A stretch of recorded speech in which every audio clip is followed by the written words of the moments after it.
समझते हैं आज की जो प्रैक्टिस है कितनी अहम है, एक दो दिन काफ़ी है? देखिए, जिस तरह की अब आइटिनरीज बनती हैं तो पहले ज़माने में होता था कि टेस्ट मैच से पहले 2-3 टूर मैच मिलते थे और बहुत सारे प्रैक्टिस सेशन होते थे, फिर आके बहुत गैप होता था। अब तो क्रिकेट इतनी ज़्यादा हो गई है कि उसमें इतने ही 2-3 दिन ही प्रैक्टिस के मौके मिलते हैं और अब पाकिस्तानी टीम को अब इंग्लैंड में टाइम हो चुका है।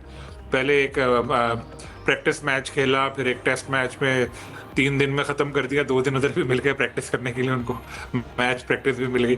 तो अभी भी 2 दिन मिले हैं काफ़ी। तो अगर आपकी फॉर्म अच्छी हो, अगर आप प्लेयर अच्छे हों, तो वो तो 1-2 सेशन काफ़ी होते हैं कंडीशन से हम आहंगी के लिए। यहाँ पे इंग्लैंड में तो पता चल चुका है इनको कैसा वेदर है और कैसी पिच है। अब लॉर्ड्स की पिच अमूमन तो ज़रा थोड़ी मुख्तलिफ होती है, लेकिन जिस तरह पाकिस्तानी बैटिंग लाइन का हाल हुआ पहले टेस्ट में, उसके बाद अब इंग्लैंड भी यही सोच रहा होगा कि लॉर्ड्स में भी ऐसी पिच बनाए जहाँ से फास्ट बॉलर्स को मदद मिले। और क्योंकि उनके तो बॉलर्स भी चले और उनकी बैटिंग भी ज़बरदस्त हुई, एक ही बार उन्होंने बैटिंग की 400 प्लस रन बनाए। हमारे लिए अच्छी चीज़ ये है कि कैप्टन बाबर आजम ने प्रैक्टिस की है। उनके हाथ में जो उंगली थी उसमें फ्रैक्चर नहीं था, लेकिन बहुत सूजी हुई थी। अब एक चोट लगी थी उनको, फिर दोबारा वार्म अप मैच में उनको चोट लगी।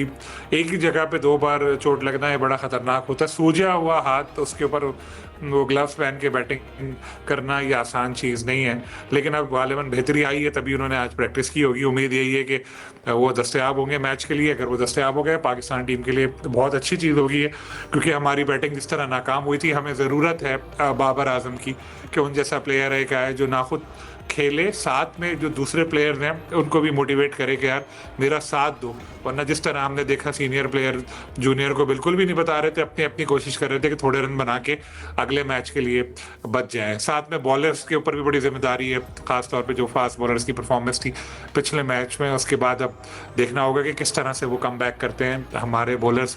फील्डिंग भी आपने देखी, सारे शोबों में ही हम नाकाम रहे थे। तो अच्छी चीज़ एक ये है कि लंदन में जो पाकिस्तान ने अपने आखिरी 3 मैच जीते हैं वो तीनों जीते हैं, और लॉर्ड्स में जो आखिरी 2 मैच जीते हैं पाकिस्तान ने जो दोनों खेले थे, उससे पहले वाला इनिंग से हारे थे, कल भी हमने जिक्र किया था। तो ये चीज़ें जो हैं ये एक मोटिवेशन दिलाने के काम आ सकती हैं प्लेयर्स को कि यार जब पहले यहाँ पे जीत चुके हो आप, तो अभी भी आपके पास मौका है। लेकिन बात वही है कि पहले प्लेयर्स और थे, अब प्लेयर्स और हैं, लेकिन इनको मौका मिला है तो खुद को साबित करें, ताकि जो दुनिया भर से तनकीद हो रही है साबिक इंग्लैंड के क्रिकेटर्स, इंग्लैंड का मीडिया कि 50 साल की कमज़ोर टीम और ये वो, तो उसको जवाब आप इसी तरह दे सकते हैं कि इधर बहुत अच्छा परफॉर्म करें और ज़बरदस्त तरीके से जीतें।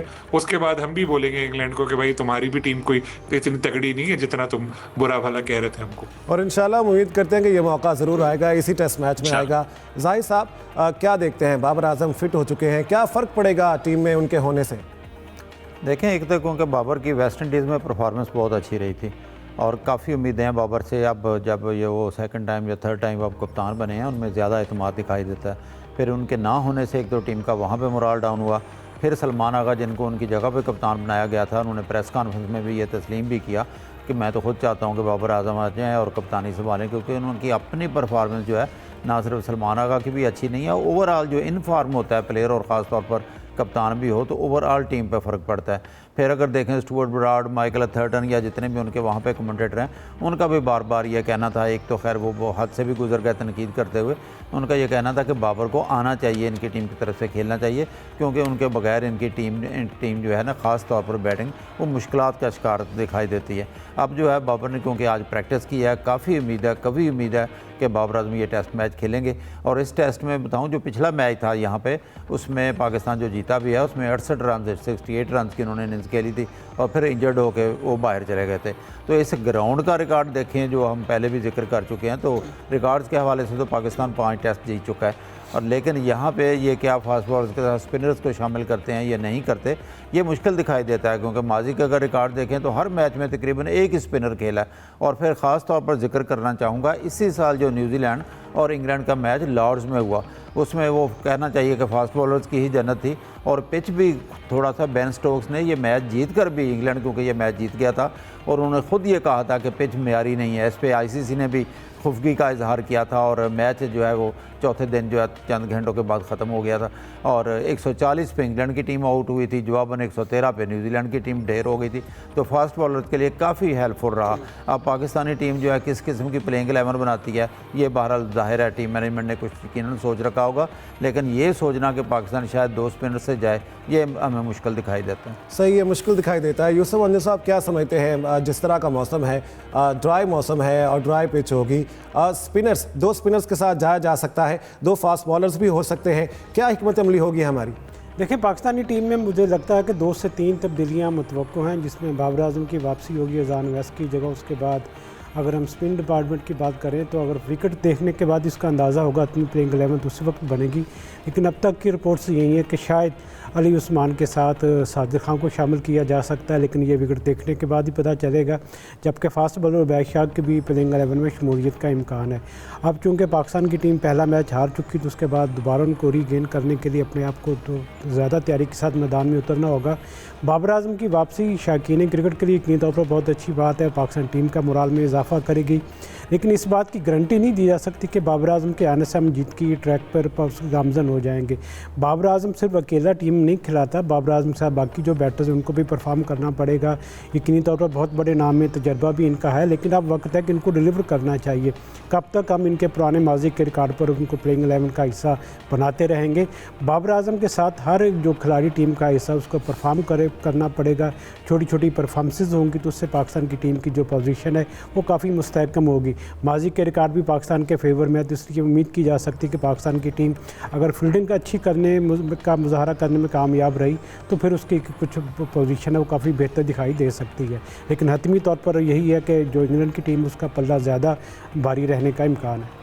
सही। सलीम खालिद साहब क्या समझते हैं, क्या तब्दीलियां होनी चाहिए टीम में? बाबर आजम डिस्कशन के अतबार से, एनालिटिक्स के अतबार से ठीक है, लेकिन बहुत सारी तनकीद भी की जा रही है। वॉन स्टुअर्ट ब्रॉड ने भी और जो कमेंटेटर्स हैं, जो माहिरीन हैं, वो ये कह रहे हैं, ख़ास तौर पर जो इंग्लैंड से ताल्लुक़ रखते हैं, कि पाकिस्तानी टीम जो है वो कमज़ोर तरीन टीम है। आप क्या समझते हैं कि जो अभी प्लेइंग 11 जो तरतीब दी जाएगी वो कमज़ोर तरीन टीम होगी? क्या फ़र्क पड़ेगा हिकमत अमली में और तब्दीलियाँ कुछ करनी चाहिए हमें? जो हकाइक हैं उनसे नजरें नहीं चुरानी चाहिए। हमें याद रखना चाहिए कि हम लोग जो हैं 3 साल में हमने अपना पहला गैर मुल्की सरजमीन पे मैच जो है वो भी जीता है वेस्ट इंडीज़ के खिलाफ। वो जो वेस्ट इंडीज़ की टीम टेस्ट चैंपियनशिप में सबसे आखिरी नंबर पे थी, और भी जो परफॉर्मेंस है हमारी, कल भी मैंने जिक्र किया था, वो इस तरह की नहीं है अच्छी हमारी। चाहे कोई भी हो, ICC इवेंट में आप देख लें, टेस्ट क्रिकेट में देख लें, कहीं भी देख लें। और यही बात है कि कौन सा ऐसा ब्रेड मैन हम छोड़ कर आए हैं जिसको होना चाहिए था टीम में बैटिंग में? कोई नहीं। और यूसुफ साहब ने बड़ी अच्छी बात बोली कि बाबर आजम आ जाएगा, लेकिन ये गारंटी नहीं है कि बाबर आएगा तो आके जितवाएगा। हम बोले हमारा बाबर आजम आएगा, आ जाए, अच्छा खेले, सेंचुरी करे, लेकिन क्या बाबर आजम की अकेले की सेंचुरी काफ़ी होगी? सबको कंट्रीब्यूट करना पड़ेगा, सबको थोड़ा थोड़ा क्या ज़्यादा कंट्रीब्यूट करना पड़ेगा। लेकिन मसला यही है कि इमामुल हक कहते हैं कि मुझे तो सब मैच पिंडी में खिलाओ, पिंडी के अलावा कहीं खिलाओगे तो मैं रन नहीं करूँगा। अजान अवैस अच्छा उन्होंने आगाज़ लिया, उसके बाद उनकी परफॉर्मेंस ऐसे रही। शान मसूद की परफॉर्मेंस में तसलसल नहीं, और हमारे जो सऊद शकील हैं उनकी परफॉर्मेंस में भी तसलसल नहीं, उनकी तो परफॉर्मेंस काफ़ी डाउन जा रही है। रिजवान की परफॉर्मेंस भी बहुत गैर मेयारी, सलमान अली आगा की परफॉर्मेंस गैर मेयारी। आपने कहा ना कि तब्दीलियाँ करनी चाहिए, क्या तब्दीलियाँ करनी चाहिए? तो परफॉर्मेंस के लिहाज से सारे नाम आपने ले लिए सलीम साहब, तो टीम में बचा कौन है?